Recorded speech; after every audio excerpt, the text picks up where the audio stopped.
Pensez-vous que quelqu'un puisse venir à bout de l'islam dans ce pays, même s'il vous expulse, même s'il nous expulse, même si vous quittez ce pays, même si nous quittons ce pays, même s'il vous achève, même s'il nous achève, une chose est sûre, la graine a pris dans la terre. La terre de France est un terreau fertile et Amar Lasfar encourage les fidèles à planter d'autres semences. 1er mars 2008, la campagne bat son plein pour les élections municipales. Au Palais des Congrès de Lille, Amar Lasfar, recteur de la mosquée de Lille Sud, ouvre les débats des deuxièmes rencontres annuelles de la Ligue islamique du Nord, dont il est le président.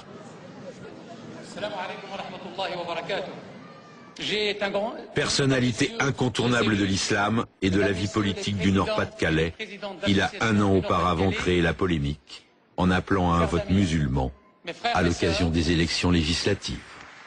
Voilà.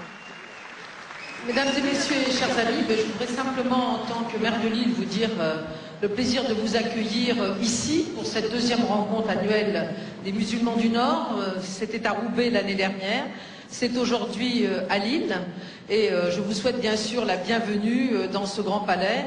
Je voudrais aussi vous dire que ma conviction, c'est qu'il y a dans notre République la place ici pour tous ceux qui croient, comme pour tous ceux qui ne croient pas. Il y a la place en France pour un islam à la fois généreux, tolérant et ouvert, dont vous êtes les garants. Et c'est pour cela que je me réjouis de votre présence ici à Lille. Je n'en dirai pas plus parce qu'il y a ensuite un débat démocratique et je salue la Ligue islamique du Nord qui a bien voulu organiser ces journées. Merci encore et bienvenue à Lille. Merci madame. Dans les pays francophones, Hani et Tariq Ramadan sont les disciples les plus populaires de Youssef El-Kardaoui. Les deux frères vivent en Suisse, où ils s'occupent du Centre islamique de Genève, un lieu où d'anciens terroristes du GIA algérien donnent encore des conférences. Dans un article, Hani Ramadan a justifié la lapidation des femmes adultères. Et il dit qu'avec Tariq, son frère, ils sont les deux faces d'une même pièce. La ruse en temps de guerre, c'est possible? Les frères Ramadan sont les invités vedettes d'une journée de soutien au peuple palestinien. Pour eux, la Palestine, c'est le premier thème de mobilisation. Dans un premier temps, Hani Ramadan va prendre les évangiles et le Coran à témoin pour expliquer tout le mal qu'il faut penser des Juifs.